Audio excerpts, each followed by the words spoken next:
तो हेलो दोस्तों, railway group D exam 18 अगस्त की सभी शिफ्टों के क्वेश्चन हमारे पास आ चुके हैं। तो इस वीडियो में 18 अगस्त की सभी शिफ्टों का एनालिसिस देखेंगे, किस प्रकार के क्वेश्चन पूछे गए हैं। अगर आपका एग्ज़ाम आगे किसी भी डेट को है तो इस वीडियो को आप ज़रूर देखना, क्योंकि बहुत से क्वेश्चन रिपीट हो रहे हैं। 100% रियल क्वेश्चन हैं जो 18 अगस्त की first, second and third shift में आए हुए हैं। तो चलिए वीडियो को करते हैं स्टार्ट। जिसका भी एग्ज़ाम होगा वो बता सकते हैं कि ये सारे क्वेश्चन रियल हैं। चलिए वीडियो करते हैं स्टार्ट। पहला क्वेश्चन है आपका, the sage who remain Hinduism the life, nation and legacy of Shri Narayana Guru पुस्तक के लेखक कौन है। तो ये इम्पोर्टेंट क्वेश्चन है। लगातार पुस्तक और उनके लेखक से क्वेश्चन हर शिफ्ट में पूछे जा रहे हैं। तो इस पुस्तक के लेखक हैं शशि थरूर, और शशि थरूर भारत के प्रसिद्ध लेखक और राजनीतिज्ञ हैं, जिनकी यह पुस्तक समाज सुधारक श्री नारायण गुरु के जीवन पर आधारित है। इम्पोर्टेंट क्वेश्चन है जो फर्स्ट शिफ्ट में पूछा गया था।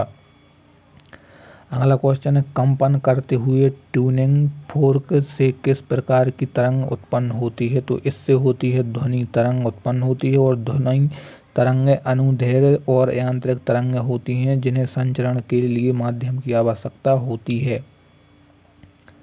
अगला क्वेश्चन है, शीतकालीन ओलंपिक 2026 का आयोजन कहाँ किया गया था। इम्पोर्टेंट क्वेश्चन है, फर्स्ट शिफ्ट में पूछा गया था। तो शीतकालीन ओलंपिक 2026 का आयोजन इटली में किया गया था। मिलान और कॉर्टिनिया डी एम्पोजा में किया गया था, और यह 25वें शीतकालीन ओलंपिक खेल हैं जो इटली के प्रमुख शहरों में आयोजित किए गए हैं। दोस्तों, आपने अगर अभी तक वीडियो को लाइक नहीं किया है तो प्लीज़ वीडियो को लाइक ज़रूर कर लीजिए और चैनल को कर लीजिए सब्सक्राइब, क्योंकि ऐसे डेली रियल एनालिसिस आपको इसी चैनल पर देखने के लिए मिलते हैं। इसलिए चैनल को सब्सक्राइब जरूर कर लीजिए और इस वीडियो को शेयर भी कर देना सभी दोस्तों में जिसका भी ग्रुप डी का एग्ज़ाम रह चुका है अभी। अगला है, ग्रीन हाउस प्रभाव के लिए मुख्य रूप से कौन सा विकिरण जिम्मेदार है। तो ग्रीन हाउस के लिए अवरक्त विकिरण जिम्मेदार है, और पृथ्वी की सतह द्वारा अवशोषित सूर्य की किरणें अवरक्त विकिरण के रूप में वापस उत्सर्जित होती हैं, जिन्हें ग्रीन हाउस गैसें रोक लेती हैं।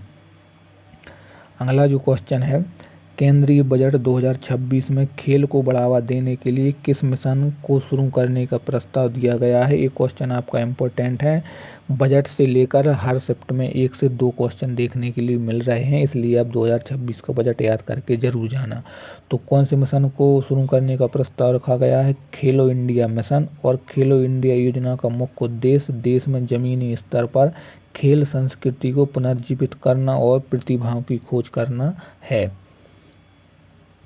अगला है, नेटवर्क रेडीनेस इंडेक्स 2025 में भारत की रैंक क्या है। वेरी इंपॉर्टेंट टॉपिक है, और इसकी वीडियो मैंने ऑलरेडी चैनल पर डाल दी है कि भारत की रैंक और जो सूचकांक है इससे संबंधित हर शिफ्ट में एक क्वेश्चन देखने के लिए मिल रहा है। तो 10 मिनट की वीडियो है, आप जाकर चैनल पर देख सकते हैं, बिल्कुल फ्री का 1 नंबर है, ठीक है। तो इसमें नेटवर्क रेडीनेस इंडेक्स में भारत की जो रैंक है 45वीं रैंक है, और यह सूचकांक किसी देश की सूचना और संचार प्रौद्योगिकी के क्षेत्र में तत्परता और नेटवर्क क्षमता का मूल्यांकन करता है। अप्रैल 2026 में भारत श्रीलंका के मध्य पाक जलडमरू मध्य को पार करने वाले सबसे कम उम्र के तैराक कौन बने हैं। ईशांक सिंह बने हैं। और पाक जलडमरू मध्य भारत के तमिलनाडु राज्य और श्रीलंका के उत्तरी मैदान के बीच स्थित एक जल संधि है, 2 देशों को जोड़ने वाली एक जल संधि, ठीक है। व्लादिमीर मेस्टबीरशिविली को 2026 में मरण उपरांत पद्मश्री किस खेल कोच के रूप में मिला है। तो इन्हें कुश्ती के लिए पद्मश्री अवार्ड मिला है, और अवार्ड से लेकर हर शिफ्ट में एक क्वेश्चन देखने के लिए मिल रहा है। और उन्होंने भारत के कई शीर्ष पहलवानों को प्रशिक्षित किया और भारतीय कुश्ती के विकास में महत्वपूर्ण योगदान भी दिया है। नेक्स्ट है, नया ग्रामीण रोजगार कानून बीबीजी रामजी किस पुरानी योजना के स्थान पर लागू किया गया है। तो जो आपका बीबीजी जो रामजी आपका है किस योजना के स्थान पर लागू किया गया है। यह मनरेगा अधिनियम 2005 के तहत उसी योजना के नाम पर लागू किया गया है, और ग्रामीण क्षेत्रों में रोजगार की गारंटी और आजीविका सुरक्षा को मजबूत करने के लिए इस ढांचे में बदलाव किया गया है। किसी वस्तु को निश्चित ऊंचाई पर रखने पर उसमें कौन सी ऊर्जा संचित होती है। यदि हम किसी वस्तु को एक निश्चित ऊंचाई पर रखें तो उसमें कौन सी ऊर्जा संचित होगी, तो उसमें गुरुत्वीय स्थित ऊर्जा संचित होगी। और जब किसी वस्तु को उसकी सामान्य स्थिति से ऊंचाई पर उठाया जाता है तो उसमें EF बराबर mgh के रूप में ऊर्जा संचित हो जाती है।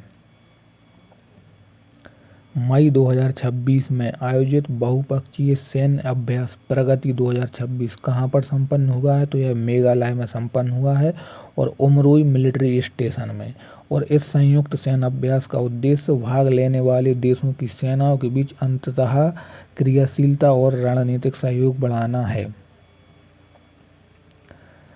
2026 में किस भारतीय महिला क्रिकेटर को पद्मश्री सम्मान से सम्मानित किया गया है, तो जो महिला क्रिकेटर हैं उनका नाम है हरमनप्रीत कौर भुल्लर, जिन्हें पद्मश्री से सम्मानित किया गया है। और हरमनप्रीत कौर भारतीय महिला क्रिकेट टीम की कप्तान हैं और उन्हें अंतर्राष्ट्रीय स्तर पर कई कीर्तिमान स्थापित किए हैं।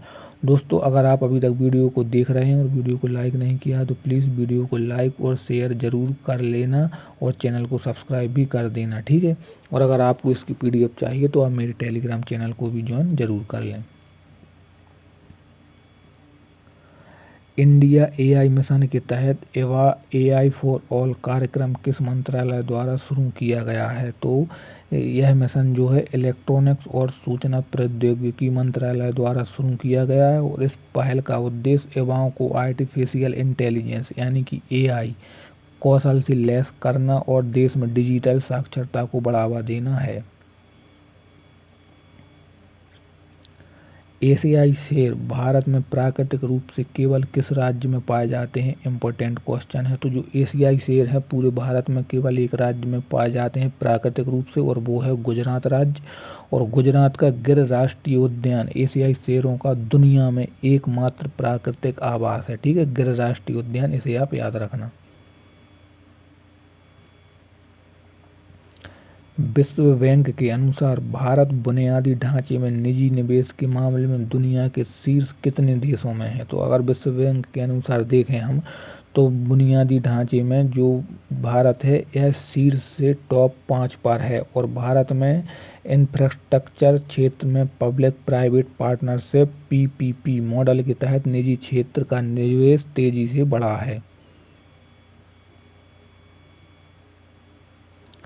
मनुष्य के कान पर ध्वनि का प्रभाव लगभग कितने समय तक रहता है। तो यदि किसी मनुष्य में कोई ध्वनि सुन लेता है तो उसका प्रभाव लगभग कितने समय तक रहता है, 0.1 सेकेंड तक रहता है। और स्पष्ट रूप से प्रतिध्वनि सुनने के लिए मूल ध्वनि और परावर्तित ध्वनि के बीच कम से कम 0.1 सेकेंड का समय अंतराल होना आवश्यक है।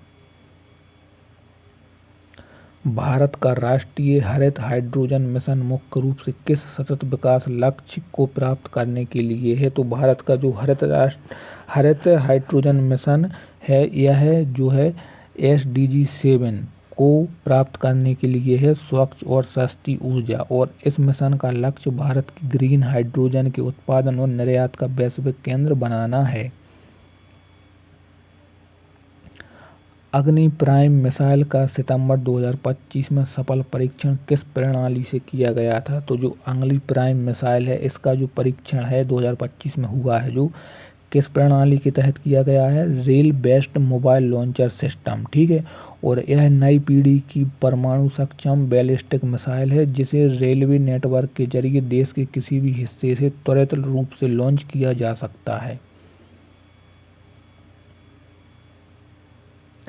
नेक्स्ट है the library man of India the story of PN पेनकर पुस्तक के लेखक कौन है। तो इसके लेखक जो है PP सत्यान है। और जैसा कि मैंने पहले बताया है कि जो आपके लेखक हैं और उनकी पुस्तक एक इम्पोर्टेंट टॉपिक है, हर सब्जेक्ट में क्वेश्चन पूछे जा रहे हैं। तो और यह पुस्तक केरल के ग्रंथशाला आंदोलन के जनक PN पेडनेकर के जीवन और योगदान पर प्रकाश डालती है। Right justice action for all women and girls किस अंतर्राष्ट्रीय दिवस की 2026 की थीम थी। तो यह अंतर्राष्ट्रीय महिला दिवस जो कि 8 मार्च को है उसकी थीम थी। और यह दिवस वैश्विक स्तर पर महिलाओं की सामाजिक, आर्थिक, सांस्कृतिक और राजनीतिक उपलब्धियों के सम्मान में मनाया जाता है। सेबी की पहल। राष्ट्रीय प्रतिभूति बाजार संस्थान ने मार्च 2026 में किसके साथ समझौता किया है? तो इसने किया है PFRDA के साथ समझौता किया है। और इस समझौते का उद्देश्य वित्तीय साक्षरता और पेंशन व पूंजी बाजार से संबंधित प्रशिक्षण कार्यक्रमों को मजबूत करना है। स्वदेशी तारा ग्लाइड वेपन सिस्टम का मुख्य उद्देश्य क्या है? तो ये का इम्पोर्टेंट क्वेश्चन है, ठीक है। तो जो तारा का मुख्य उद्देश्य क्या है? बिना गाइड वाले बमों को सटीक मार करने वाले हथियारों में बदलना। और यह स्वदेशी तकनीक भारतीय वायुसेना की सटीक निशाना लगाने की क्षमता को अत्यधिक बढ़ाती है। अगला क्वेश्चन है,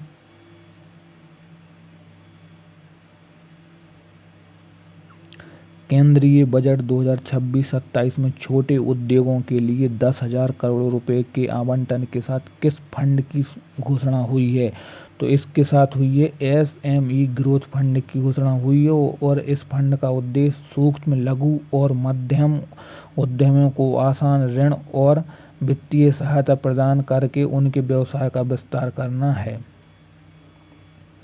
अगला क्वेश्चन है, पाचन तंत्र में पेरिस्टालसिस यानी कि क्रमाकुंचन गति सही न होने का क्या परिणाम होगा? तो इसका जो परिणाम होगा जो है भोजन और पाचन रस का आगे ना बढ़ पाना, ठीक है। और क्रमाकुंचन पाचन नली की मांसपेशियों का एक लयबद्ध संकुचन है जो भोजन को आहार नाल में आगे धकेलता है, ठीक है दोस्तों। तो ये आपके 18 तारीख की फर्स्ट, सेकंड और थर्ड शिफ्ट के सभी रियल क्वेश्चन थे जो हमें प्राप्त हुए हैं। तो अगर आपका एग्जाम आ गए है तो आप इन क्वेश्चन को अच्छे से देख कर जाना। और आपको वीडियो अच्छी लगी तो वीडियो को कर देना लाइक और शेयर भी कर देना अपने सभी दोस्तों में। और चैनल को कर लेना सब्सक्राइब, क्योंकि ऐसी इंपॉर्टेंट वीडियो आपको इस चैनल पर देखने के लिए मिलती हैं। और अगर आपको इसकी PDF चाहिए तो आप मेरे टेलीग्राम चैनल को भी ज्वाइन जरूर कर लेना, ठीक है। बाकी मिलते हैं अगली वीडियो में। और आपका एग्जाम कौन सी डेट को है आप कमेंट सेक्शन में ज़रूर बताएं।